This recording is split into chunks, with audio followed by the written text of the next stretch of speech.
So Jim, I wait for some people to get in here, starts populating. Okay. And those that can hear me, if you in the chat, if you could just indicate where you're from, that way I know that you can hear me.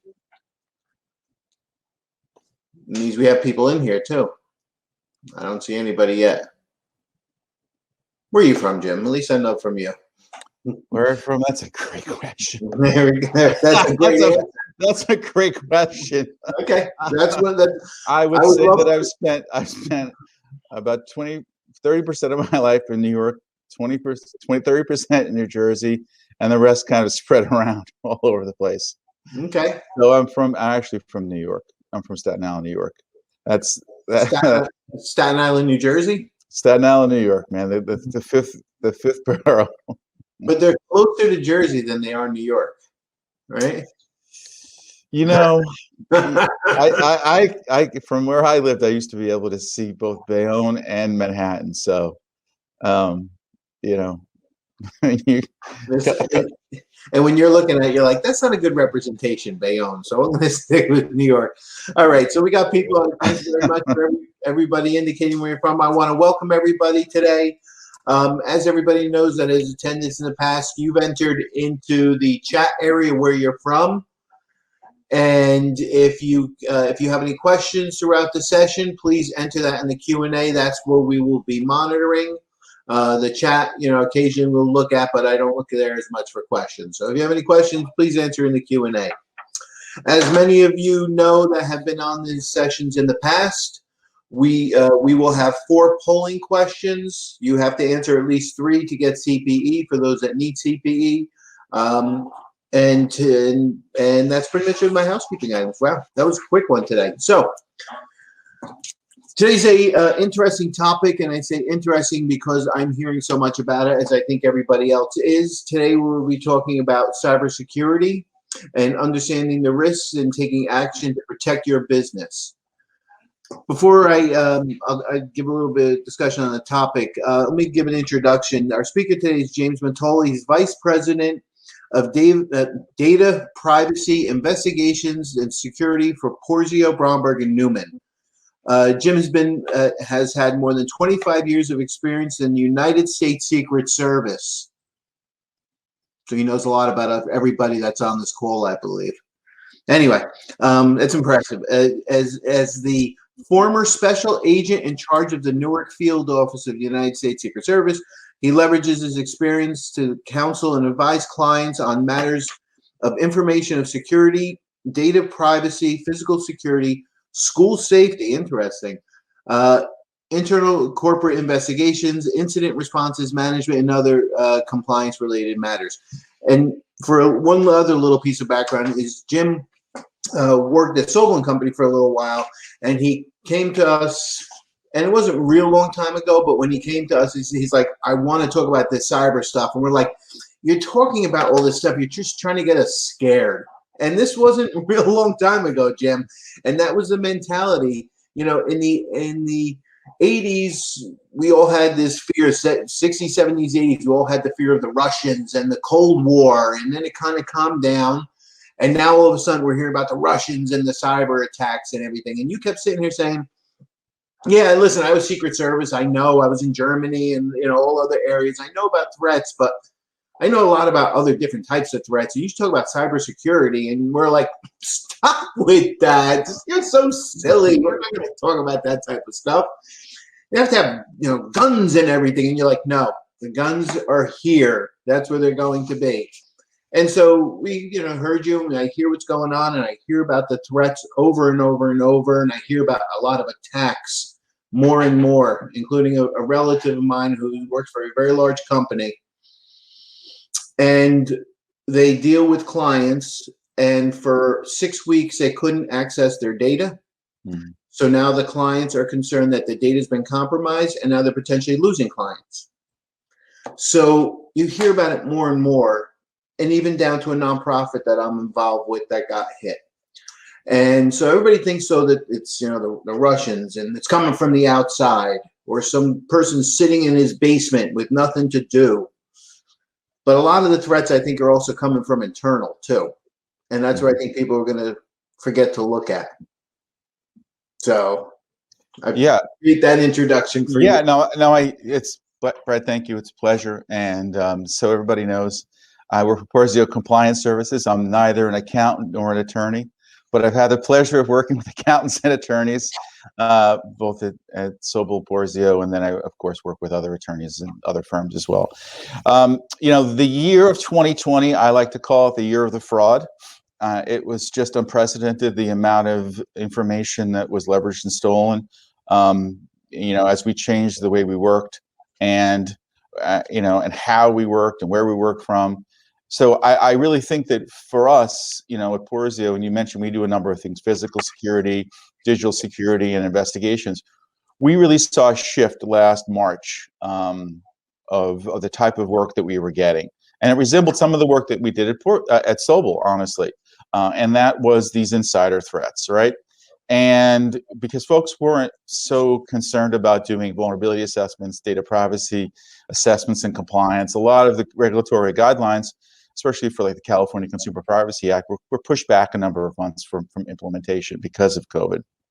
So what we saw is that, and you've seen this in tough economic times, businesses, have to focus on the bottom line and operationalizing what they can in order to keep on going. So a lot of their focus was really off of the threats that were internal. Plus, we had people being riffed. We had people working remotely. Lots of disruption, lots of different things to contend with. So for me, when we talk about the Russians or the Chinese or whoever else, they're part of the equation when it comes to insider threat. There's really, so it's, an insider is basically any person in the inside, can be an employee, it could be a business partner, but it could also be third parties, consultants that you work with who have legitimate access to information. They can steal it, they can change it, manipulate it for personal gain, or what you're talking about a lot with these ransomware attacks is really an accidental issue that's caused by somebody who clicks on a link or forwards an email to the wrong person. And, so these are some of the things that we talk about when we talk about the insider threat, per se. And so do you see it I think you're saying this, and I wanted to kind of circle back to it. Most of the time, the insider threat, the employee related, is it usually the unintentional action of somebody? Most of the time, it's actually the person who's actually intentional. The unintentional is a big part of it. But when we look at the impact, right, with the impact of these types of things, it can be both. But where we see the biggest impact, quite frankly, is when it's intentional, when it's very focused, because data is critical to every business process.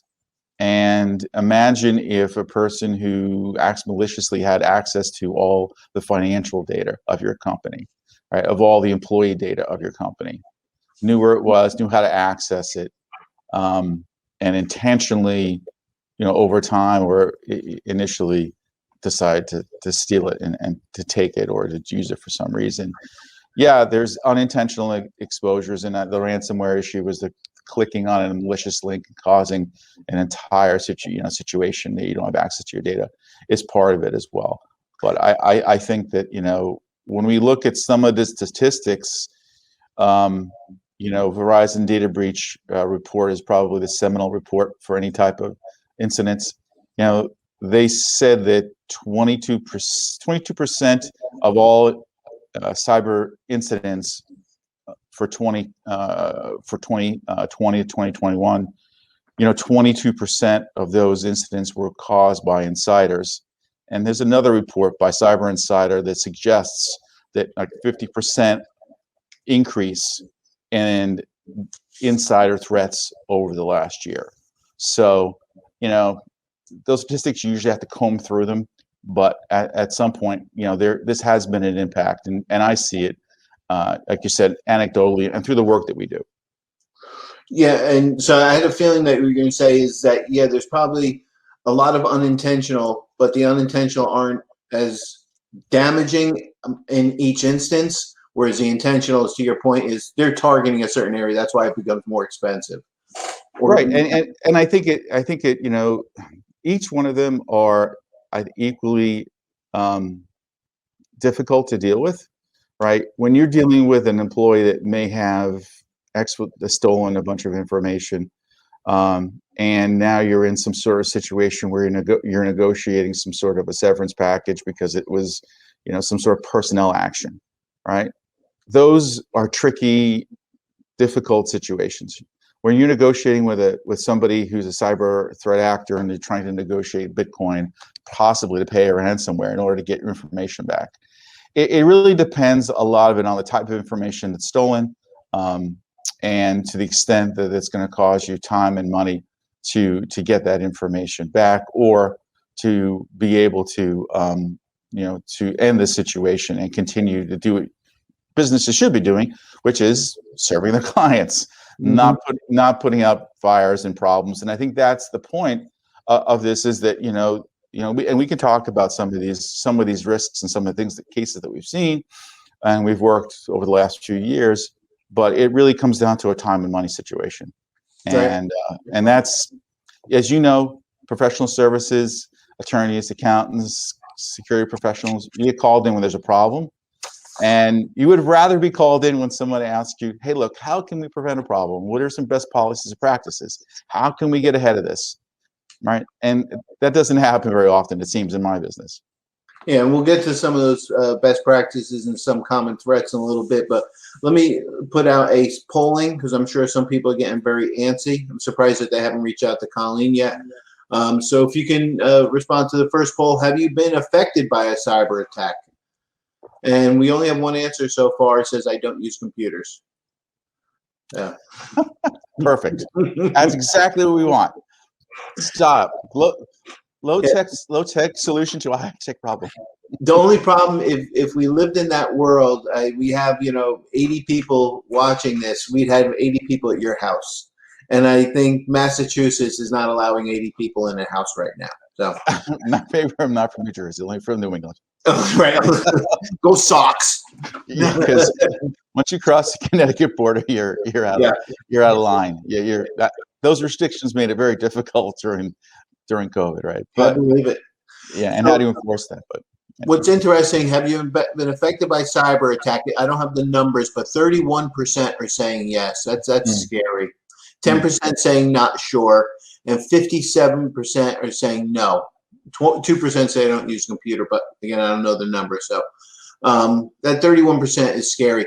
And I know you're not an IT guy, but what scares me about some of these viruses, or not viruses, cyber attacks, is it reminds me of War of the Worlds. And you remember in that movie with Tom Cruise, where all of a sudden these aliens came out of the ground and just appeared, and it was apparent that they were planted there millions of years ago, and they just came out now. And I'm imagining some of the nuisance viruses that you get hit with, hit your computer, boom, you're shut down immediately. As soon as you click on something, your computer slows down. I'm imagining some of these cyber attacks are being planted, and they're timed to go off later on.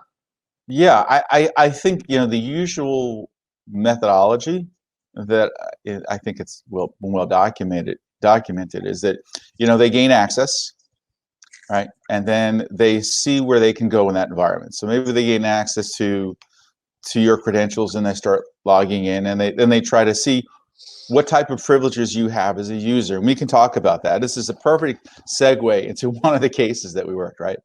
Then they can see what type of access that you have, and then they try to go through the network in a way to see if they can create their own accounts, if they can embed themselves, and this is persistence, right? So they want to be persistently in your environment, and then at some time what we see is they're taking information out, and then what they may do is then they're going to extort you. So it's a campaign. It's very thought out. It's very methodical.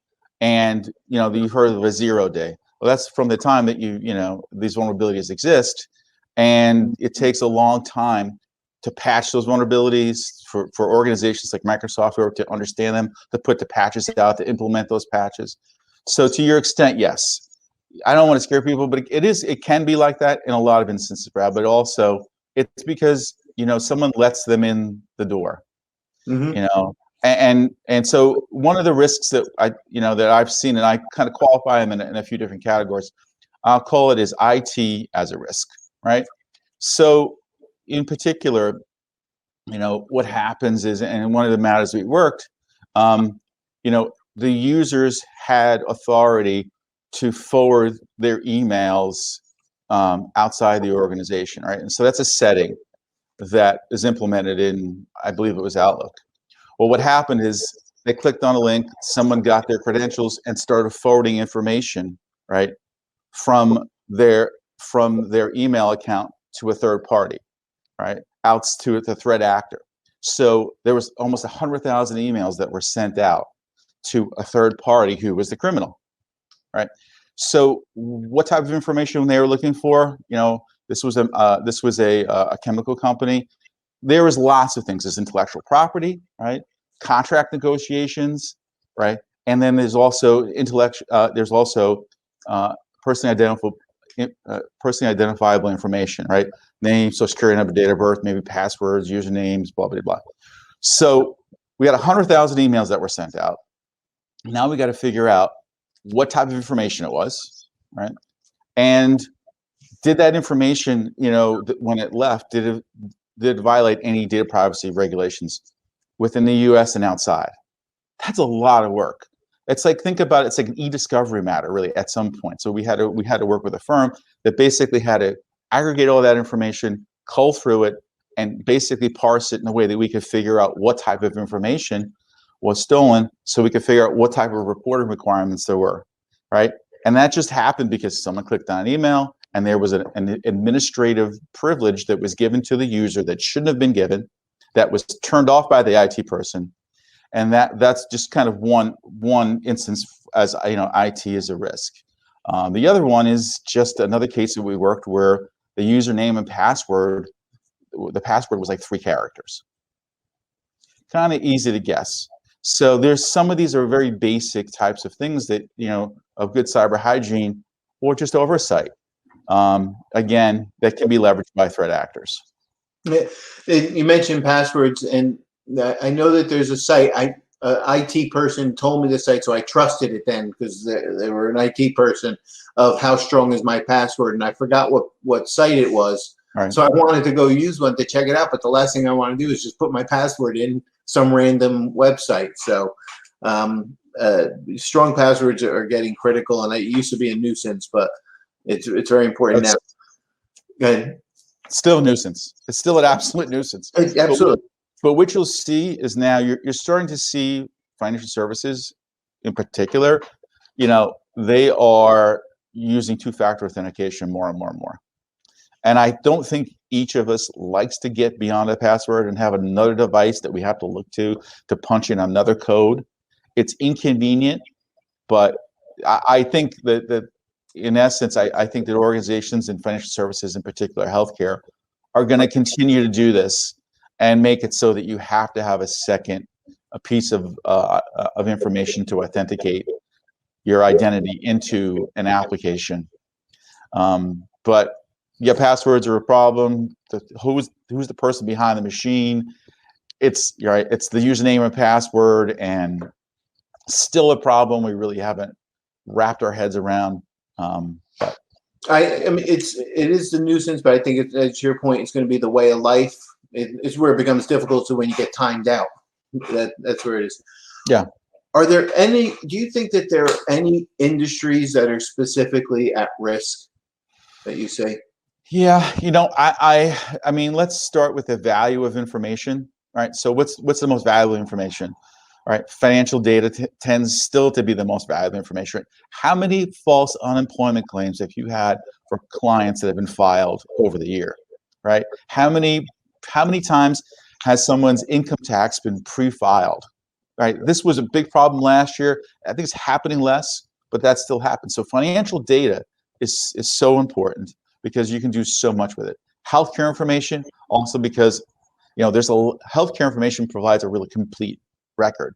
So financial services, healthcare, technology, but also what I call softer or lightly regulated industries, manufacturing, consumer goods, e-commerce, they're also at risk because they have a lot of information as well. And you can either use that information to think of criminals like kind of like in a marketing sense.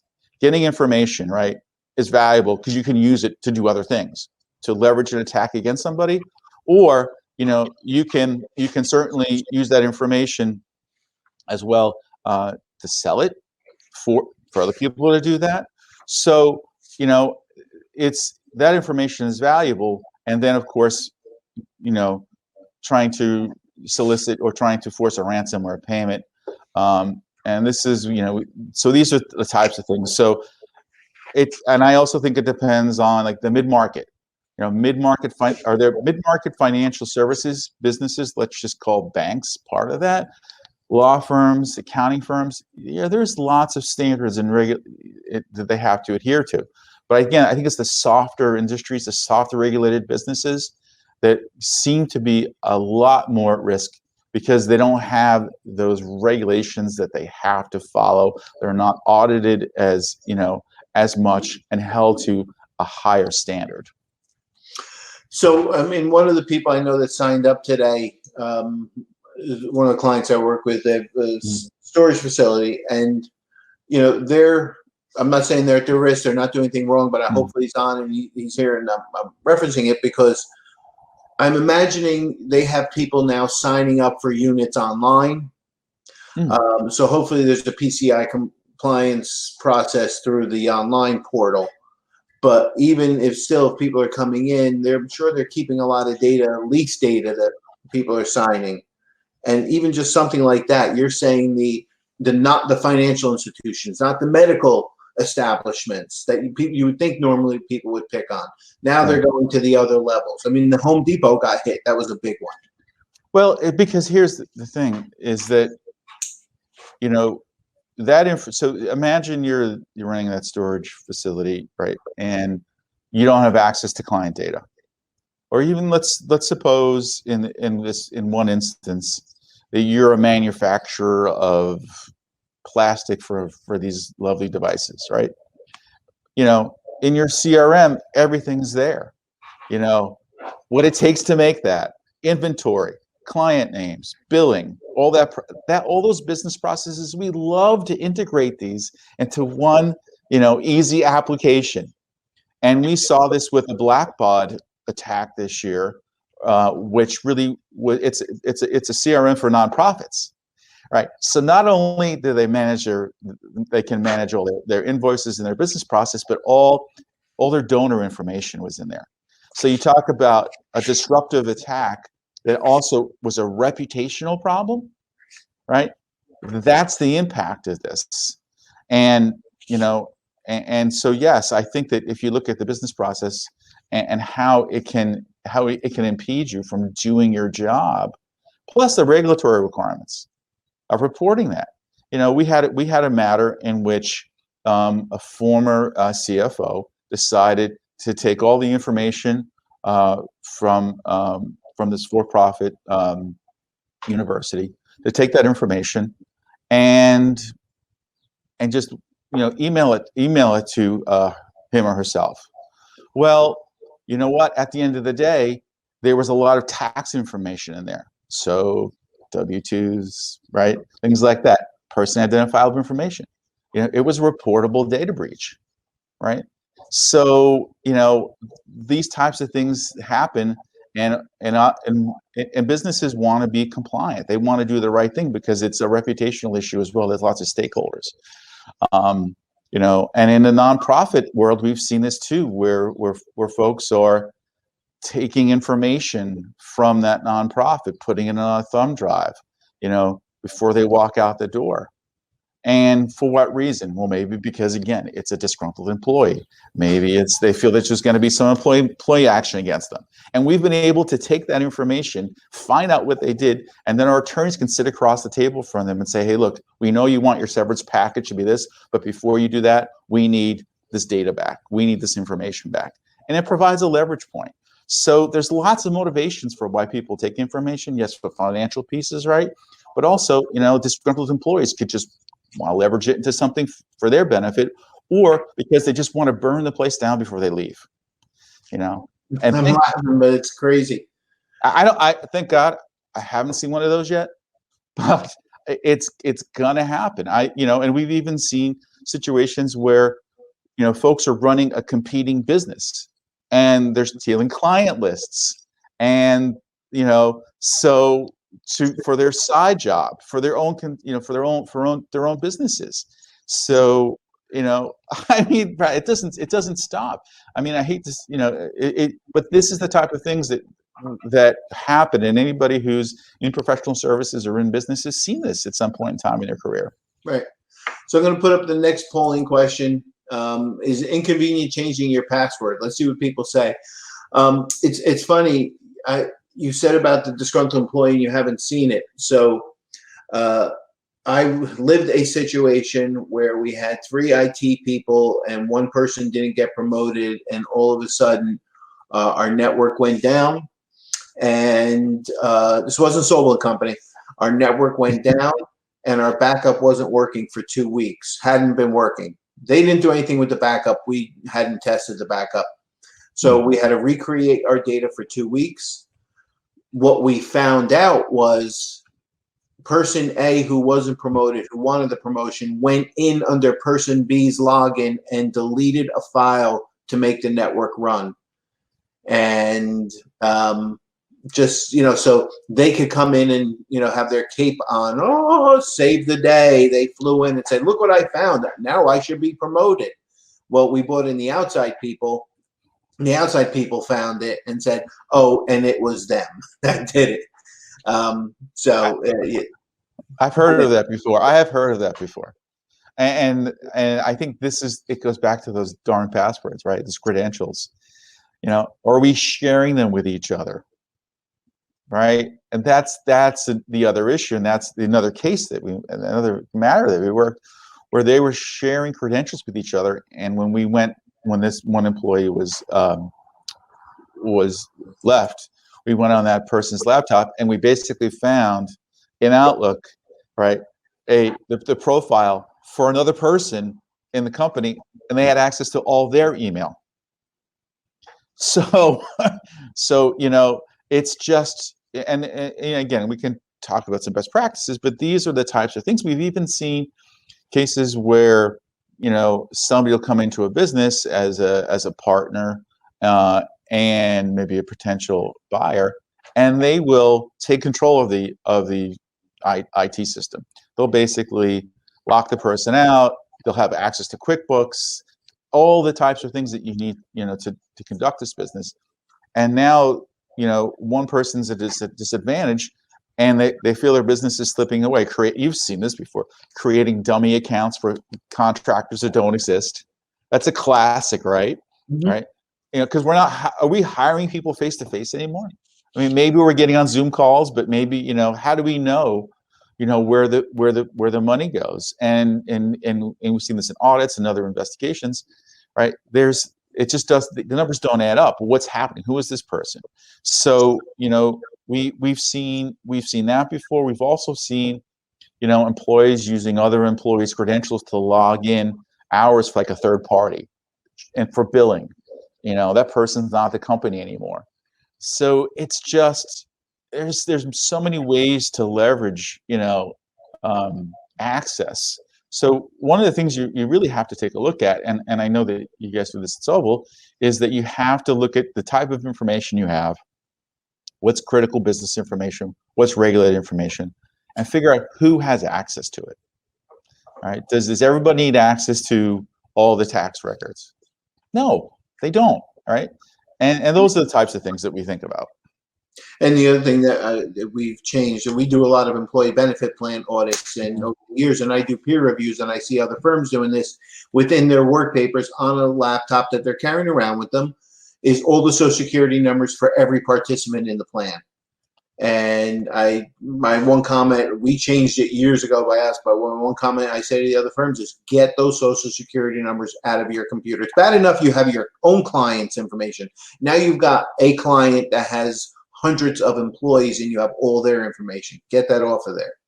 Yeah, I mean, and look, if you talk about, an employee errors or events, so it's like encrypting the laptop. So you have to have a unique username and password just to get into the laptop, right? So that's one, because how many people are leaving laptops on their kitchen tables, in the back of the cars, those types of things, right? So access to that information. And then look, we always talk about this, and I see it's attorneys and accountants. It is still a very paper-intensive line of work, right? What are we doing all that paper? How are we destroying it? It comes down to the classic. What about the guy or the person that cleans your offices at night? It's a lot harder to take. You can fit a lot more on a thumb drive than you can into a box, but still, the requirements are the same for reporting. It doesn't matter. So how are people shredding information at their houses? Are you allowing them to come back in the office and bring stuff in, or they throw it in the garbage? I mean, these are the types of weak controls that cause a lot of things where threat actors can monetize it, or insiders can take advantage of it in some way, shape, or form. So we had a comment and a couple of questions. The first comment was, and it's true, of course, need to qualify the password question. It was just a throw-out question to ask people. But anyway, yeah, the password should change every certain amount of days, and they said less than that, 90 days would be inconvenient. But I know there's a lot of companies out there that have not changed passwords in years. The other one comment was, I don't know if you have any thoughts on this. Do you recommend a service like Norton to generate complex passwords and to store and access passwords? Yeah, passwords, it's the bane of everyone's existence, right? So I do, yes, I recommend using a password manager, a password locker, LastPass, FastPass, Norton. Yeah, I don't think I'm smart enough to make up a whole lot of complicated passwords. Okay. And I mean, we all tend to fall into the same things. If you like rock bands, your password, Brad, is probably something like White Snake 123, or something like that. See, I thought I'd get a rise out of it. But I think that's, I think I can't think of that many hair bands that I could use for passwords. But I think this is a problem, right? We have to have unique passwords, but they can't be.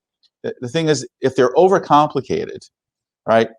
Uppercase, lowercase, special character, numeric, 14 characters.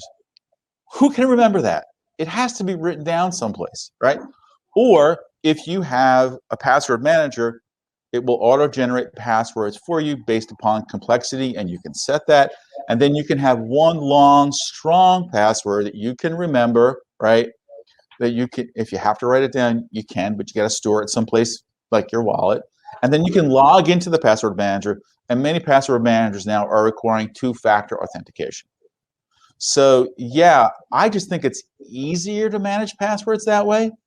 I mean, every one of us has probably 30 to 40 unique, passwords for accounts that we lock in businesses. So one of the matters that we worked, it was the IT director that was the person that was stealing information, right?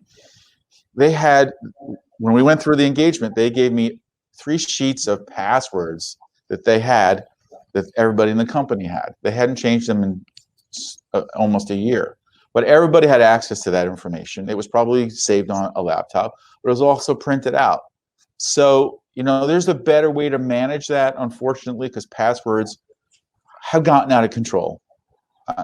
There's that's why I like using, Apple. I like using the face recognition for the Apple phone, and for some of the applications that are involved in that, I think it makes it easier for me. And I mean, who's got this face, man? Really? So I use, for years, I had a document on my computer that was titled passwords.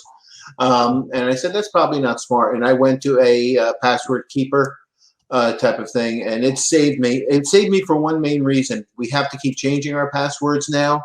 And how many times you log into an account that you haven't logged into in probably a year and a half, and you're sitting here guessing the password. At least now I go to my one source that's protected, and that's what I get. Somebody else asked a quick question. I just want to go back before we lose it. What an incident like Kaseya, where Yeah. so they were asking about that. If you had any thoughts on that. Yeah, so that was, as I recall, it's pretty recent, but it's from it basically for the way that managed service providers manage third part, like their clients that they work with in hybrid environments, which means it's basically in the cloud and stored locally. So yeah, I mean, if you look at an attack vector, right? Managed service providers have been really under a lot of pressure over the, and I mean like an MSP. I mean like your outsourced IT firm, right? They're under a lot. They've been under a lot of pressure because generally what they're going to do is they're going to remote access into your environment, right? If you know, even your customer service desk, right? They're going to remote into your environment. So a lot of times they have access to do updates, upgrades, basically, you know, break fix stuff. So if a managed service provider has 1,000 clients, well, if I can leverage some vulnerability in some application that they use to manage that, man, that opens up the gate, you know, to have a wider impact and more opportunity. Because look, criminals, man, they're smart, but then again, they look at this as a cost benefit analysis too. How many people are we going to use to crack into JP Morgan Chase? You got to get the best of the best. I always say this is like an Ocean's 11 situation, right? You got to get the best of the best. It's a lot of time, it's focused, but the reward can be great. But you know what? Otherwise, there's a lot of low-hanging fruit out there. So why not go for the most vulnerable, biggest impact with the least amount of effort? It's a cost-benefit ratio. That you know, the criminals do the same way that, you know, the business people do. It's a business to them. So I'm going to put up a quick poll, and then I did have a question for you about this type of companies, because you said this a bunch of times. I wanted to see what people are doing. Do you use dual authentication? So while they're answering that question, are any companies more at risk, or are companies sitting here and they have a past? You know, we have people on here that are clients or relations that have, you know, hundreds of millions of dollars in revenue. You have some that are $1 million in revenue. So the ones that's $1 million in revenue say, I don't care. I'll give my little piece real quick while you're thinking about it. I say it doesn't matter because I'm on a board of a nonprofit that total revenue is $400,000 a year. And we got hit, and we probably have around 8 computers, and I think it was around $50,000 a computer they wanted. It's our annual revenue that they want to pay for the ransomware. And they didn't come attack us. They got to us though, because they came through another source. yeah, look, if you look at things like NotPetya and these other widespread attacks, right? The problem is that yes, it can be focused, right, to a specific organization, or it can be focused on a particular vulnerability, and a vulnerability that's used as part of a kind of ubiquitous piece of software, application, platform, operating system. Okay, it could have its impact on you. So just think of this summer, and I think it was this summer in particular, or in the spring, there was a Microsoft Exchange issue, right? That was very high profile, and it was a vulnerability that not a lot of people had taken time to patch. So, you know, and I believe it was connected to the mail server. So that's something that's going to affect almost everybody who uses Outlook, you know, or Microsoft Exchange. So it's, you know, this is the problem, is that you may not be in the crosshairs, but because you're using something that's vulnerable and can be exploited, that's the way to kind of harvest as much information as possible. So the short answer is, I don't care how big your organization is, you got to think about a couple things. How much, is your reputation worth? How much, time is it going to take you to fix a problem? And how much money is it going to take you to fix a problem before you have a problem? And I think that, basic policies, procedures, looking inside, but also you have to understand that a lot of times it's the person inside the business who knows the process weakness, right? Knows where the information is, has access to information they shouldn't have access to, right? So we can think about all this super terrible, hyper bad stuff that can happen, right? But there's also stuff inside that really is more focused, is deliberate, is intentional, and can impact you just as much. Some of those things from the outside, really, there may not be a whole lot you can do, if that vulnerability is very widespread, persistent, and it's very focused. But there's a lot of things you can do to protect yourself from the inside. And we saw this when we'd go out, when I went out with your accountants and looking at internal processes and procedures. Data is the same thing. It's the same type of issues. So the answer to your question is, yeah, you've got to do something. You just can't expect that it's not going to happen to you, because it doesn't have to be the Russians. It could be somebody inside your business.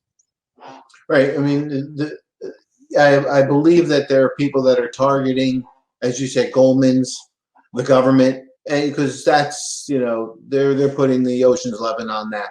And then they're running in the background software or they're running their own programs just to try and crack passwords and authentication at the smaller entities.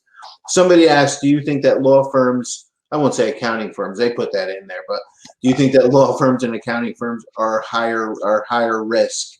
And what can they provide to their clients to demonstrate security controls are adequate, that they'll not be a source of a problem? That's tough.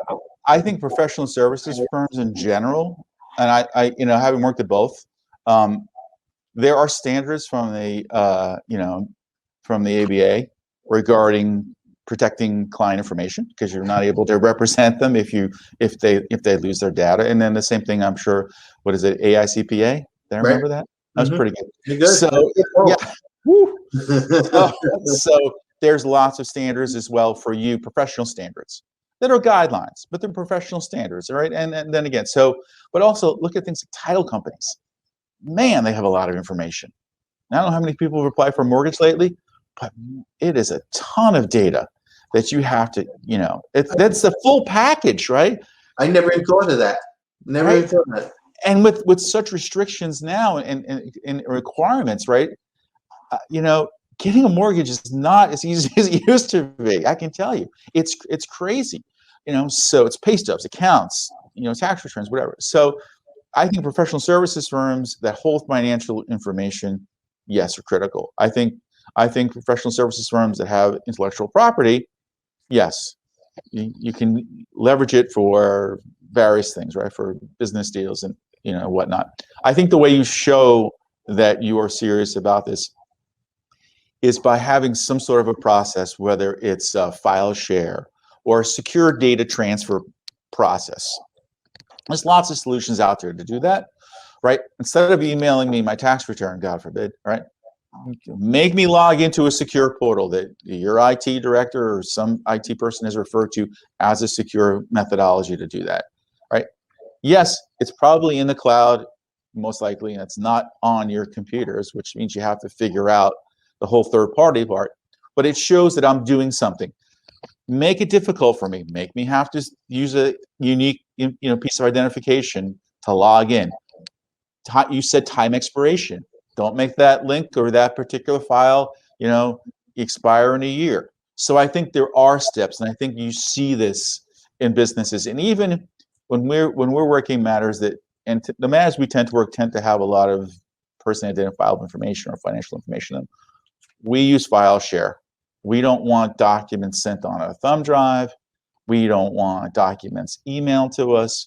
We have to secure it someplace. And then what we can do, Brad, is we can limit the amount of people who have access to that data And even that case file, some of the cases I've worked on are very sensitive.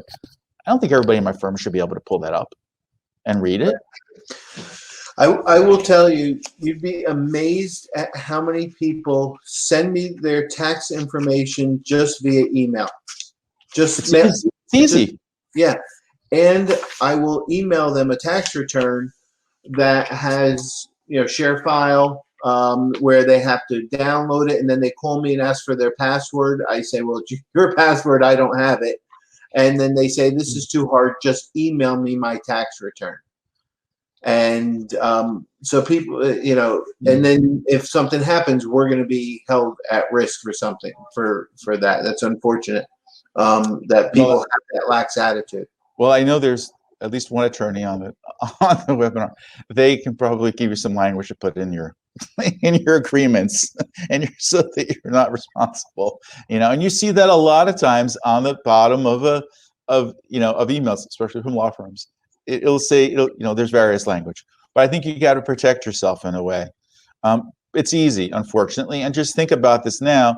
Someone who has access to those emails, a malicious insider may have access to your email account. Maybe you like I said, Whitesnake123, you probably have it someplace written on a Post-it note on your computer. And if somebody maybe, wants to access that information, that's the other problem. Is an email, it's too easy to find.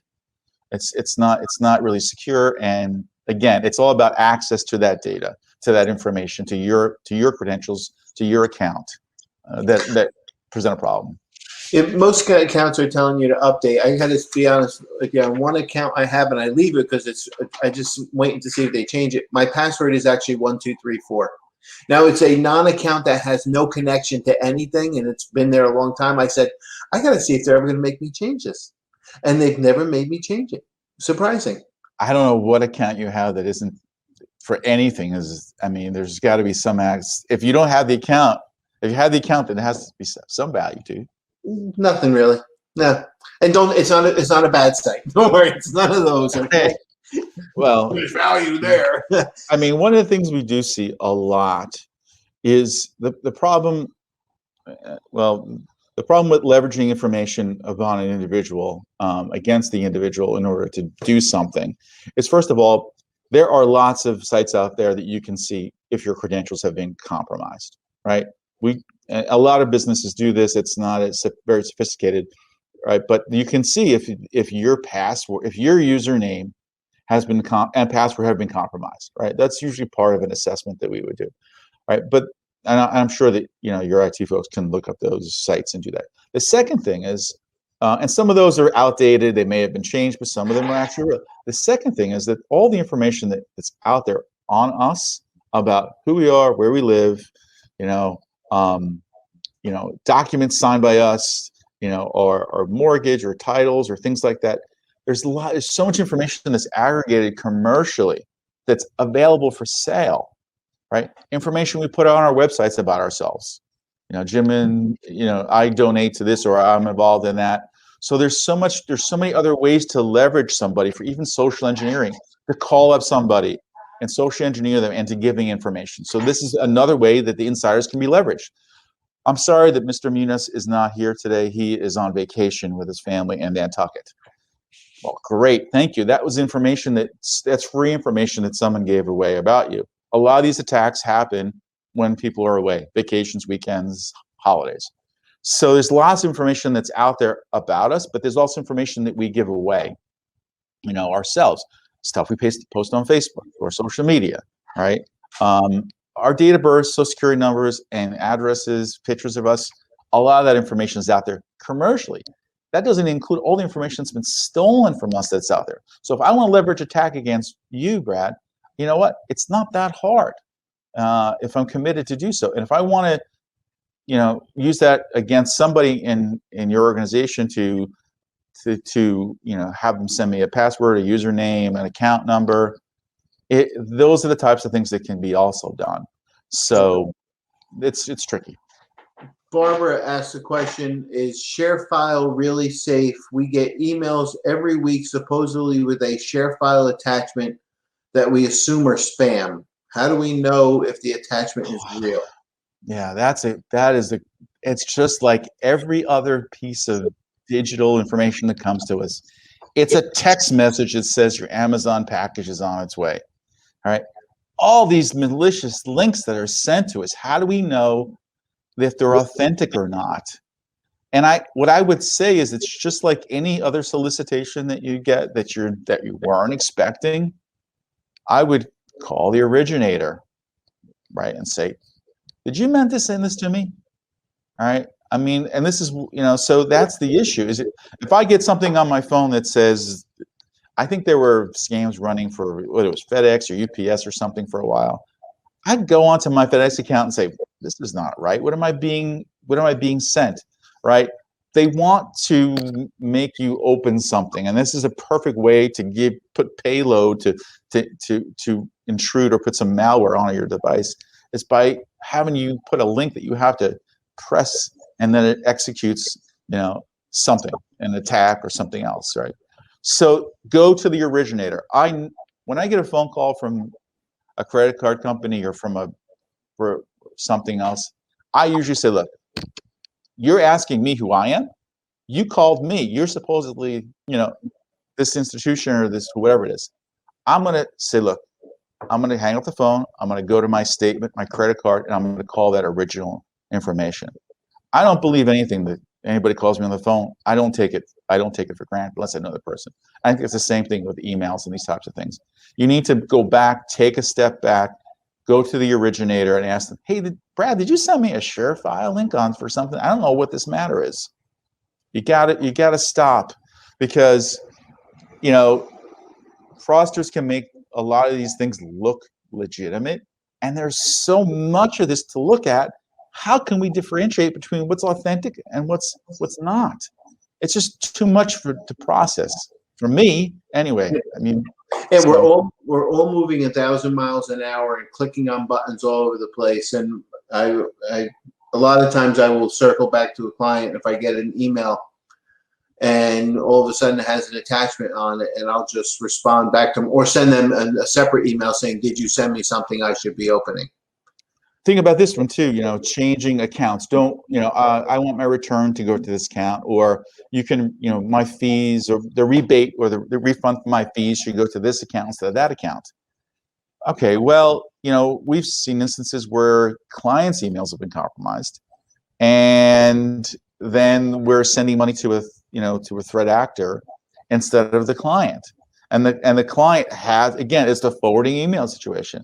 The client doesn't see that these emails are being forwarded, or they're not seeing the email back and forth to you. So anytime there's a change like that that's significant, you really have to stop and call this is crazy, Brad. I know. Talk to somebody on the phone. But right? This is a doorstop. Use it for lots of things. Really? You can, but don't let the battery go out. I don't hear anybody.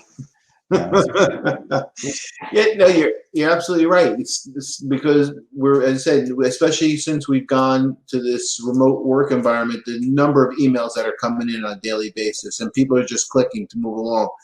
And somebody just said, Delia just said, as I said, remote work environment. The pandemic has shown the extraordinary vulnerability of all medical records and government records, taxes, licenses, etc., due to the overall poor data security control. How can we cope? How do we cope? Yeah, I think you have to be very active and intentional in what you do to protect your own information. And what I mean by that is, changing some passwords, password manager. I use a VP, a virtual private network. These are not even at home, but on my devices, that cuts down some of the unwanted spam and things like that. But also, I think you need to monitor your credit reports. You need to look at them. All right. You need to see what information is out there on you personally, and you need to be able to pull some of it back if you can. Get off those sites. But also, I think you need to be very mindful of what you're sharing on social media. as well. So I just think you need to be very vigilant about your protecting your own information, and just don't. You can assume that it's all been stolen already, and just kind of go on your merry way. But eventually, you're going to have to expend time to answer issues and to take care of things, and it's really unsettling. We deal with a lot of folks that are just feel very unsettled and violated because they've been a victim of identity theft. So I just had a bank account opened in my name at a larger bank. I won't give the name because I don't want it to be disparaging them. It's unfortunate. And I went to the bank. Under my wife's behest, I went to the bank, and sure enough, they said, "Yep, it was opened in your name on June 15th, without an email address." And I was thinking, maybe I did open it. I don't remember, And then they said without an email. I said, well, I always use my same AOL email address I've been using since 1990. So did you say AOL? Yes. Wow. Yes. That's not a badge of honor. You know why I have it? Here's why. It's an account where I don't have to have numbers. Like I have a Gmail account, and it's such and such and such with numbers afterwards. It's an old one without numbers. That's why. What have we been talking about for the last hour? I'm 55. I can't change my passwords. All right, so I got I'm secure there. But anyway, I got the last poll to go up, and then I have one more question for you. Sure. And the polling question is: do you use a security awareness training? So that's what I was going to ask you. What final takeaways do you recommend? And I imagine security awareness training was going to be one of them. So I'm going to couch this as it pertains to folks who are in business or nonprofits, or it is a business still, right? If you're leading an organization, you're part of a business or an organization, I think the first things that comes down is you've got to basically set a culture of security awareness. All right. Where does that start? It starts in the hiring process. It starts with validating information that people give you when you're hiring them, right? I think that's number one. Number two, I think you need to, within that security awareness culture, you need to have some base policies and procedures, and you need to have training. You need to, not scare people, but yeah, there's all types of campaigns or applications out there that we can use to, facilitate a false phishing attack to see who clicks on the link. That raises awareness to a certain extent, but you also have to keep people updated with some education. You just can't hit them with a ruler. You have to tell them, what's out there, what's vulnerable, what not to do, and keep them updated, keep them involved. I think the other part is you have to go through your data, classify it, figure out who should have access to what, right?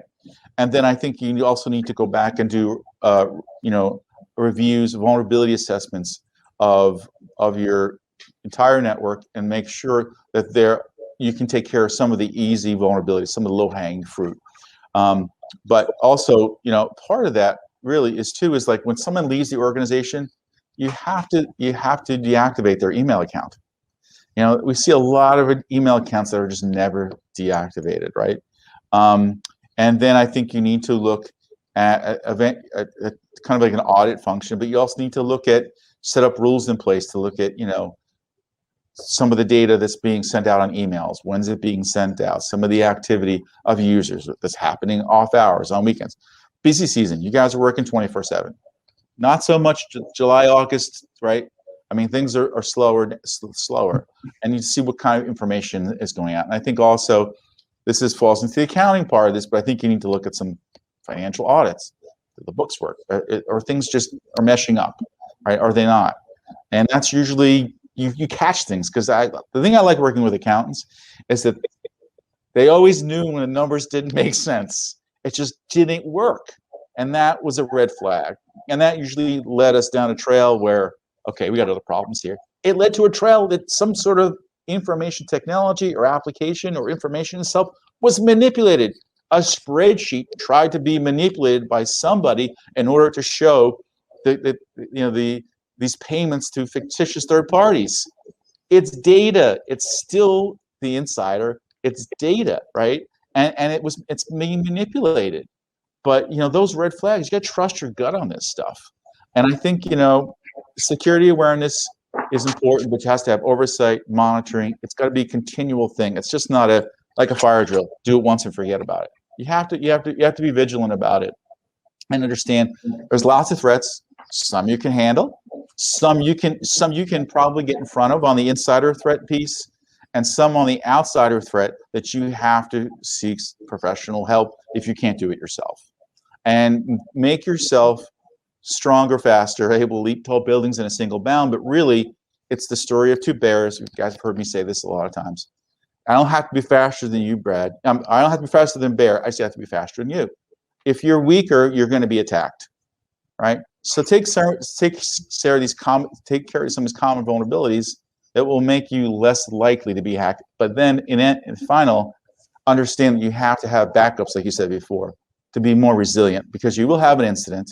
You need to be prepared, and you need to figure out what you're going to do when that happens. Oh, great closing.